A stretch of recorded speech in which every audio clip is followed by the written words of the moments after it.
Hi, I'm Sydney of Stuff Sydney Sews Quilt Co, and today I'll be going over the basics of my favorite way to applique with freezer paper.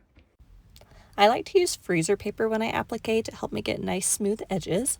This template is from my Petal Dash pattern. It's a cute springy tulip design. I'll link to the pattern in the description if you want to grab that. Fuse the freezer paper to the back side of the fabric with a hot iron. I have pre-cut freezer paper templates for this pattern on my website to make your life a little easier. Once it is fused onto the fabric, cut a little less than 1/4 inch away from the freezer paper. It doesn't have to be perfect, just close enough.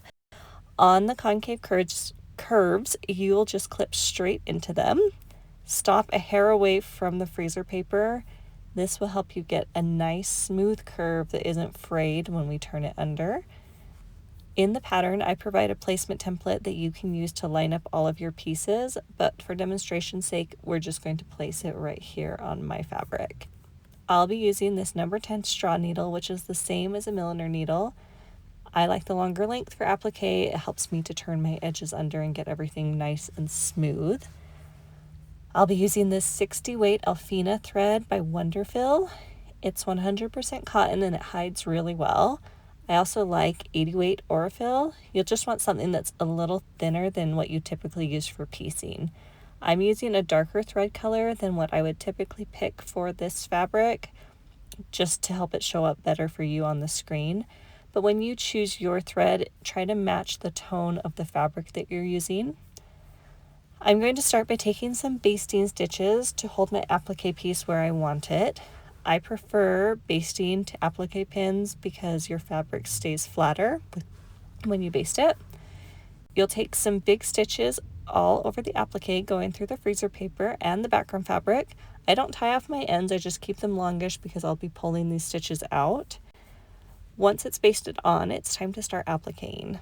Tie a knot at the end of your thread, and on this shape I'm going to be starting at the bottom middle. I turn the seam allowance under with my fingers until it's flush with the freezer paper, since that's my guide for my shape. Then I come up with my needle from underneath. I just want to barely bite into the fabric right on the edge of the fold without going into the freezer paper. I pull my thread all the way through, then I take my needle back down, only going through the background fabric this time, at right about the same spot where I came up. I go down a tiny bit underneath the applique because that will pull my stitches out of sight. To take my next stitch, I come up about 1/8 of an inch away, barely grab the edge of that fold, and repeat. I'm just turning my fabric under as I go. On this shape, I'll proceed up the gentle curve until I get to this more aggressive curve of the petal. The name of the game on these tighter curves is distributing the fabric with your needle so you don't end up with pointy folds. We want to keep our curves smooth. I take smaller stitches in spots like these and use the point of my needle to push any trouble spots underneath the freezer paper. As I round the top of the curve, I need to start thinking about this concave area. We don't want to overhandle this area because that will make it fray. So in one smooth motion, I'm going to use my finger to push my seam allowance under the freezer paper, then hold it tight so it can't pop back out. Then I'll use the side of my needle to make sure that the straight edge of the petal is nice and smooth. I'll keep a pretty firm grip on the inside curve while I do my applique stitch down the side of the petal, then take tiny little stitches around the inside of that concave area. Because we didn't snip all the way to the freezer paper, I still have a little edge of fabric for my needle and thread to grab onto at that very bottom point of the curve.